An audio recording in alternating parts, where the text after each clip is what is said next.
You're about to discover something 99% of men will never understand. The hidden trigger that makes women addicted to a man.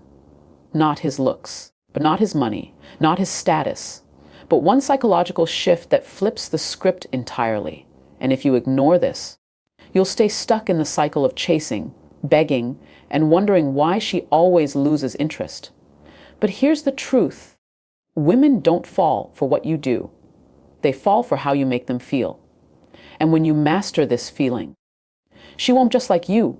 She'll obsess over you. She'll chase you. She'll fight for your attention.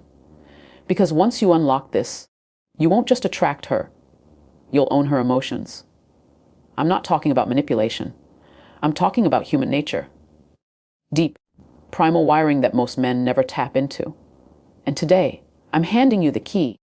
But pay close attention, because this isn't some cheap pickup trick. This is the difference between being just another option and becoming the man she can't forget. The man who lingers in her mind long after you're gone. The man who makes other guys seem boring by comparison. And if you think this is hype, think again. By the end of this video, you'll know exactly why some men have women chasing them while they get ghosted after one date. This isn't luck. It's strategy. It's psychology, and it's waiting for you to claim it. So lean in, turn up the volume, and get ready, because what you're about to learn will change everything. Let's begin. Let's start with something fundamental, something so deeply wired into human nature that we often overlook its power. When a woman feels truly seen by you, not just noticed, not just acknowledged, but understood at a level that goes beyond words, something shifts in her perception of you. It's not about flattery. It's not about performing some scripted routine. It's about the profound psychological truth that people, and women in particular, crave recognition, not of their surface, but of their essence. Think about it. How many men actually see the women they interact with? Most are distracted. They're scanning the room, half listening, formulating their next response while she's still speaking. They're physically present, but emotionally absent. And women feel that. They sense when a man's attention is divided, when his focus is transactional rather than transformative. But when you lock in, when you give her the rare gift of your undivided presence, you communicate something extraordinary. You matter. What you say matters. Who you are matters.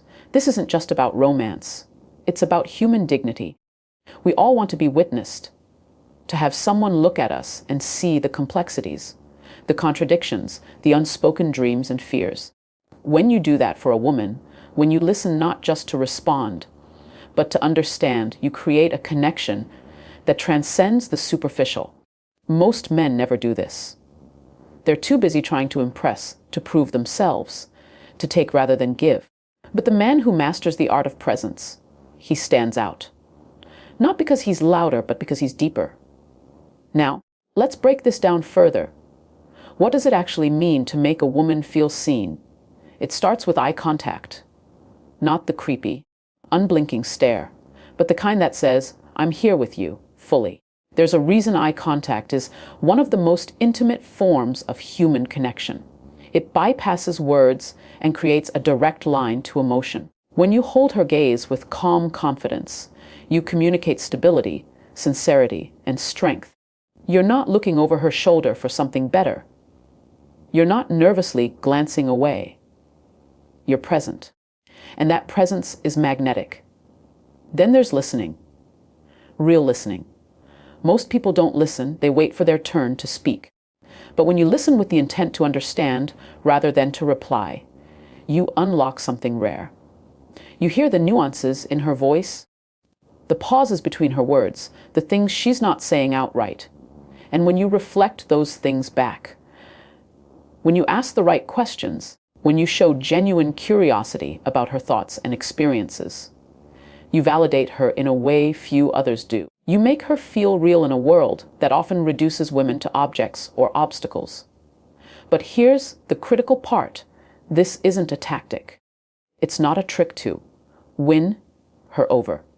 If you approach it that way, she'll sense the manipulation and the connection will crumble. Authenticity is everything. You have to genuinely care about understanding her. You have to be willing to step outside your own ego and enter her world, even if just for a moment. That's the difference between a man who leaves a lasting impression and a man who fades into the background. And let's talk about why this is so powerful from a psychological standpoint. When you make a woman feel seen, you tap into one of her deepest desires, the need to be chosen. Not for her looks, not for what she can do for you, but for who she is. That's an intoxicating feeling. It's the difference between being wanted and being valued. Most men want her, few truly value her. And when you demonstrate that you do, when you show her through your attention, your presence, your willingness to engage with her mind and soul, you become irreplaceable. This is where most men fail. They think attraction is about grand gestures or smooth lines. But attraction is built in the micro moments.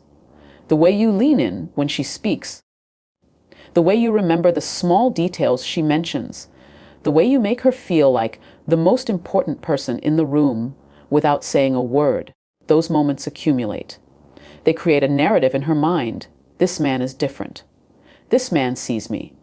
And once that narrative takes hold, no amount of competition can shake it. So here's the challenge for you. The next time you're with a woman, be there. Not just physically, mentally, emotionally. Listen like her words are the only thing that matters. Look at her like she's the only woman in the room. Not because you're trying to get something from her, but because you recognize the humanity in her. The struggles, the dreams, the quiet strength that often goes unnoticed. When you do that, you don't just attract her, you elevate her. And in doing so, you elevate yourself. Final thought. The greatest gift you can give a woman isn't your money, your status, or even your affection. It's your attention, the kind that makes her feel, for the first time in a long time, like she's truly seen. Master that, and you'll master the art of connection. Now go out there and look at her, really look. The rest will follow. Let's address something fundamental about human nature, something that modern dating culture has tried to erase, but that remains as true today as it was 1,000 years ago. People desire what they have to pursue. This isn't about manipulation or playing games. It's about understanding a basic psychological truth, that attraction isn't just sparked by presence, but by anticipation. When something is too easily obtained, the brain assigns it less value. When effort is required, when there's a sense of mystery, when the outcome isn't guaranteed, that's when desire intensifies. Now, apply this to relationships.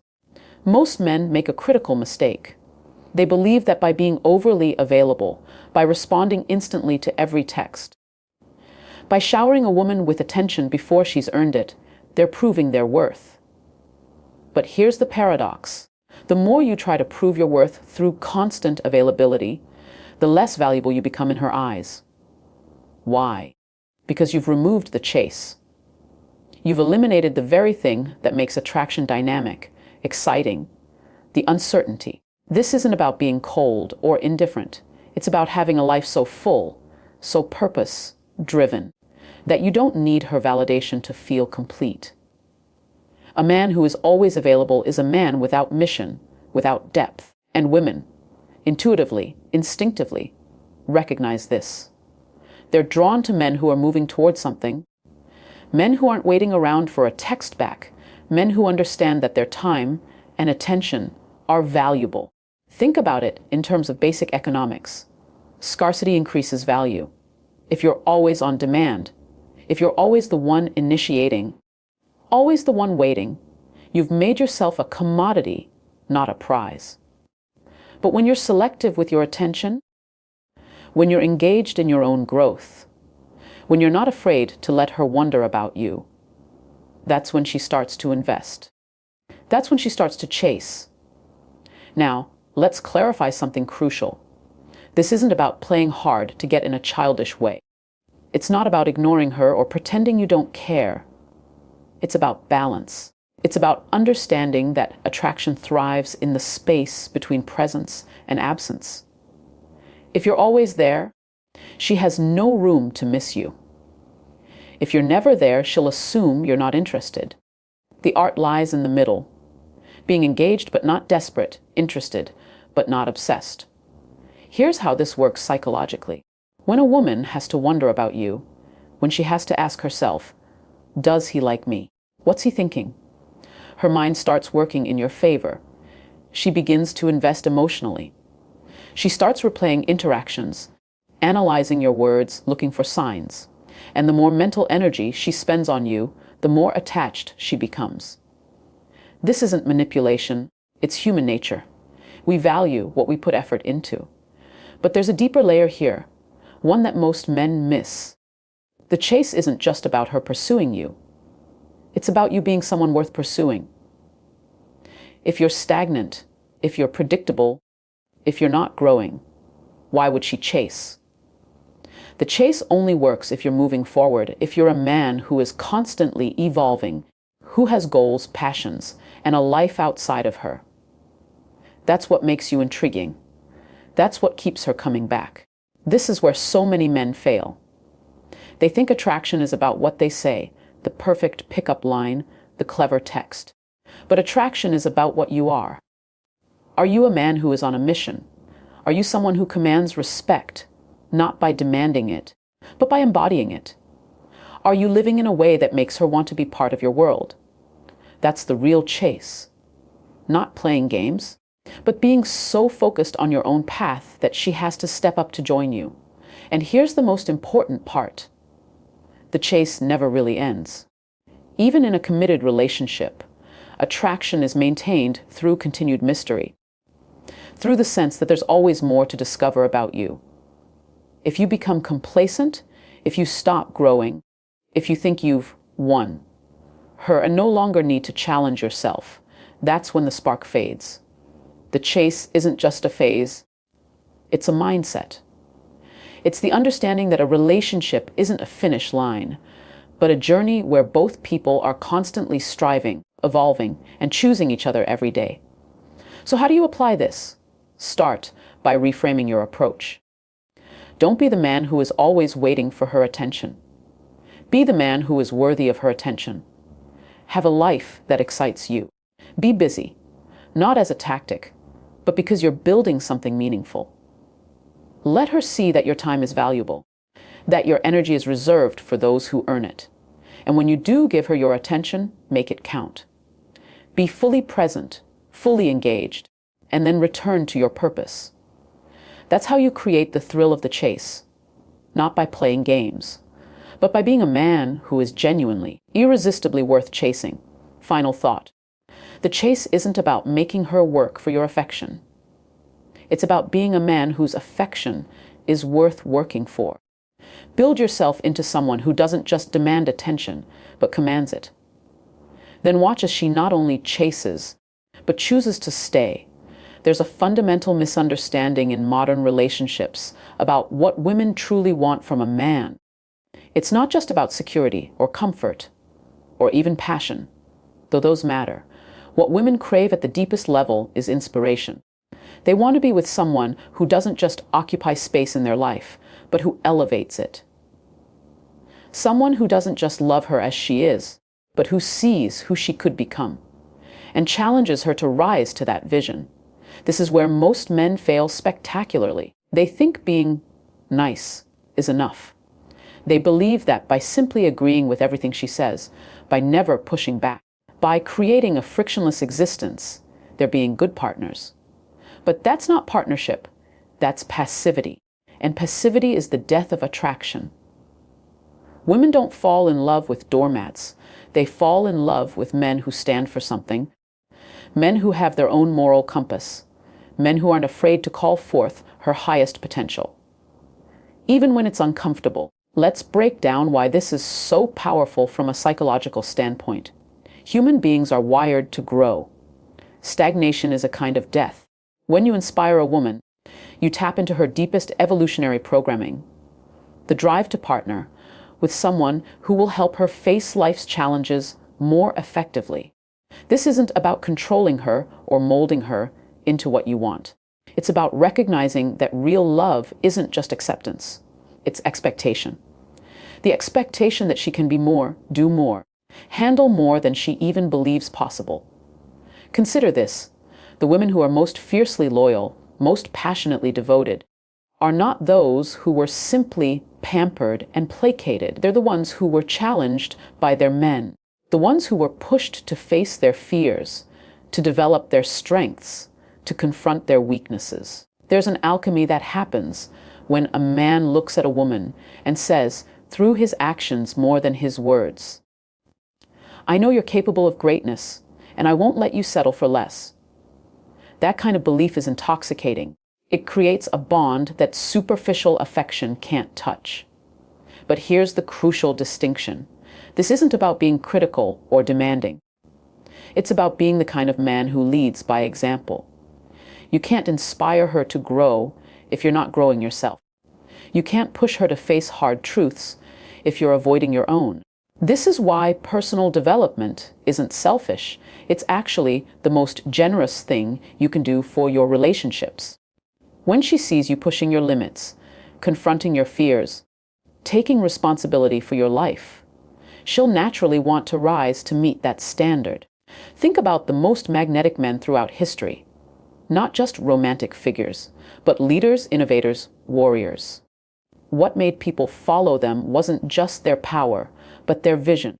They saw potential in others that those people didn't even see in themselves. That's your task as a man in a woman's life, to be the mirror that reflects back not just who she is, but who she could become. Not through empty flattery, but through genuine belief coupled with the willingness to hold her accountable. This plays out in practical ways every day. It means having the courage to tell her when she's making excuses instead of nodding along. It means encouraging her to take that career risk she's been avoiding. It means refusing to indulge her pettiness or negativity while still being compassionate toward her struggles. It's a balancing act. Firm but not harsh, challenging but not cruel. When you get it right, something remarkable happens. She doesn't resent you for pushing her. She respects you for it. More importantly, she respects herself more because of it. There's a neurological basis for this phenomenon. When we're around people who expect more from us, our brains actually rewire themselves to meet those expectations. It's called the Pygmalion effect. We rise or fall to the level of what's expected of us. By being the man who sees and calls forth her best self, you're not just changing how she sees you. You're changing how she sees herself. And that's the most powerful gift you can give anyone. Now, this requires immense strength of character on your part. You have to be willing to risk her temporary displeasure for her long-term growth. You have to be secure enough to know that real connection isn't about always being liked in the moment, but about being respected in the long run. Most men fail here because they're terrified of conflict, terrified of her being upset with them. But that fear makes them weak partners. The strongest relationships aren't those without conflict. They're those where both people use friction as fuel for growth. Here's how you put this into action starting today. First, get your own house in order. You can't inspire her to grow if you're not growing yourself. Second, start seeing her not just as she is, but as she could be. Third, have the courage to gently but firmly challenge her when she settles for less than she's capable of. And fourth, this is critical, celebrate her growth when it happens. Recognition reinforces positive change. Final thought, the measure of a man isn't just in how he treats a woman, but in how he transforms her, not into someone else, but into the best version of herself. Be the kind of man who doesn't just occupy a woman's life, but who elevates it. Do that, and you won't need to chase love. It will chase you. Let's cut through the noise and address the core truth that separates men who command respect from those who beg for attention. Women don't respond to what you say. They respond to what you believe about yourself. This isn't about arrogance or empty bravado. It's about the deep, unshakable certainty that you are exactly where you're supposed to be, doing exactly what you're supposed to do.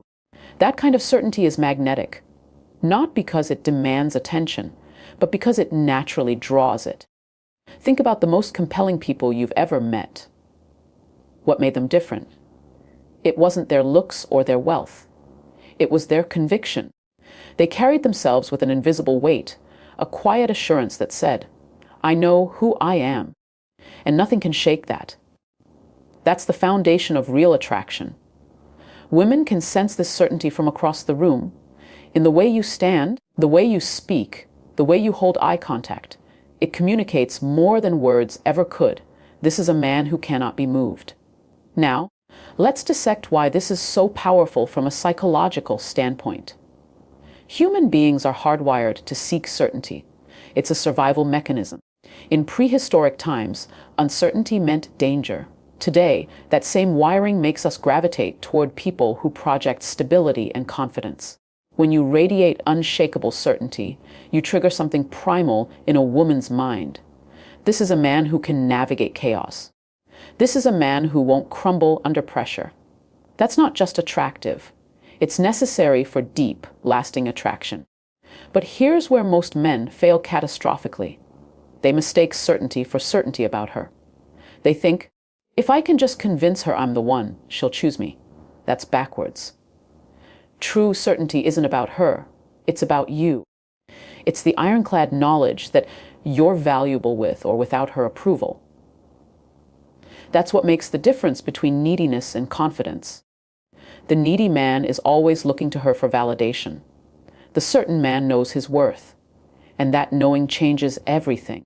This plays out in subtle but crucial ways. The uncertain man hesitates before speaking, worried about saying the wrong thing. The certain man speaks clearly, unconcerned with perfect reactions. The uncertain man seeks constant reassurance. The certain man is the reassurance. One repels, the other attracts, not through effort, but through being. Let's talk about how this manifests in dating specifically. The man who's unsure of himself will over-pursue. He'll double text. He'll agree with everything she says. He'll rearrange his schedule at the drop of a hat. Why? Because he's terrified of losing her attention. The certain man, he's engaged but not desperate, interested but not invested. He knows that if it doesn't work out with her, he'll be fine, and that very knowledge makes it more likely to work out. There's a neurological reason for this paradox. When you're truly certain of your own value, you activate what's called reciprocal liking. People tend to like those who don't desperately seek their approval. It's not a trick, it's human nature. We're drawn to those who are comfortable in their own skin, because that comfort is contagious. When you're certain, she relaxes. When you're unsure, she tenses. Your energy dictates the entire interaction. Now, here's the critical distinction. Certainty isn't the same as inflexibility. It's not about being stubborn or closed-minded. It's about having a core so solid that external circumstances don't dictate your self-worth. The certain man can be wrong and admit it, because his confidence isn't based on perfection. He can change his mind, because his identity isn't tied to being right. That's real strength, the ability to adapt without crumbling. This brings us to the most important point. Certainty is earned, not faked. You can't simply act certain. You have to become certain. And that only happens through achievement, through overcoming challenges, through developing real competence in the world. That's why personal growth isn't optional. It's the foundation of everything. When you've faced difficult things and prevailed, when you've built skills and discipline, you know what you're capable of. That knowledge can't be taken from you. So how do you cultivate this quality? Start by getting ruthlessly honest about where you're pretending.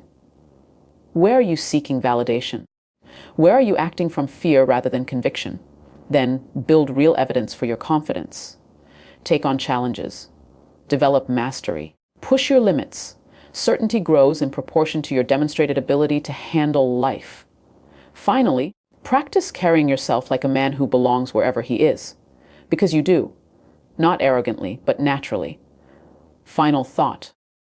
The most attractive thing you can offer a woman isn't your attention, your resources, or even your affection. It's your certainty. Not certainty that she'll choose you, but certainty that you'll be fine either way. Cultivate that, and you won't need to chase. You'll be the one worth chasing. The choice is yours. Will you live as a question mark or as an exclamation point? Act accordingly.